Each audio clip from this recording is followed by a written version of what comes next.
Gujarat Giants ವಿರುದ್ಧ ಮುಗ್ಗರಿಸಿದ RCB.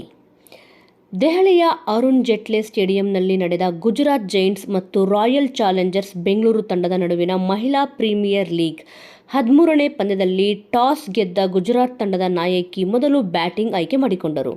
ಮೊದಲು bat ಮಾಡಿ ಅಬ್ಬರಿಸಿದ ಗುಜರಾತ್ ಜೈಂಟ್ಸ್ ತಂಡವು ನಿಗದಿತ 20 ಓವರ್ಗಳಿಗೆ 5 ವಿಕೆಟ್ ನಷ್ಟಕ್ಕೆ 199 ರನ್ ಗಳಿಸುವ ಮೂಲಕ ಆರ್ಸಿಬಿ ತಂಡಕ್ಕೆ 200 ರನ್ಗಳ ಬೃಹತ್ ಟಾರ್ಗೆಟ್ ನೀಡಿತು.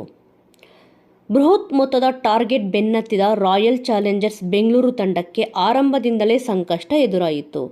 ಯಾವೊಬ್ಬ ಆಟಗಾರ್ತಿಯೂ ಸಹ ಉತ್ತಮ ಜೊತೆಯಾಟ ನೀಡದ ಕಾರಣ ಬ್ಯಾಕ್ ಟು ಬ್ಯಾಕ್ ವಿಕೆಟ್ ಕಳೆದುಕೊಂಡು ಸಂಕಷ್ಟಕ್ಕೆ ಸಿಲುಕಿತು.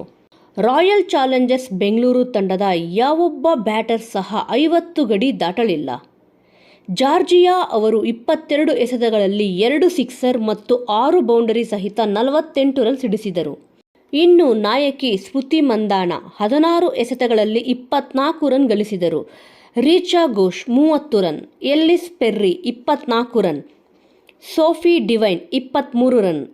ಅಂತಿಮವಾಗಿ ಬೆಂಗಳೂರು ತಂಡವು 20 ಓವರ್ಗೆ 8 ವಿಕೆಟ್ ನಷ್ಟಕ್ಕೆ 180 ರನ್ ಗಳಿಸುವ ಮೂಲಕ 19 ರನ್ಗಳಿಂದ ಸೋಲನ್ನೊಪ್ಪಿಕೊಂಡಿತು. ಬೆಂಗಳೂರು ರಾಯಲ್ ಚಾಲೆಂಜರ್ಸ್ ಆಡಿರುವ 6 ಪಂದ್ಯಗಳಲ್ಲಿ 3 ಸೋತು 3 ಗೆದ್ದಿದೆ. ಇನ್ನು ಅಂಕಪಟ್ಟಿಯನ್ನು ನೋಡುವುದಾದರೆ ಮೊದಲನೇ ಸ್ಥಾನದಲ್ಲಿ ಡೆಲ್ಲಿ ಕ್ಯಾಪಿಟಲ್ಸ್ ಅಲಂಕರಿಸಿದೆ.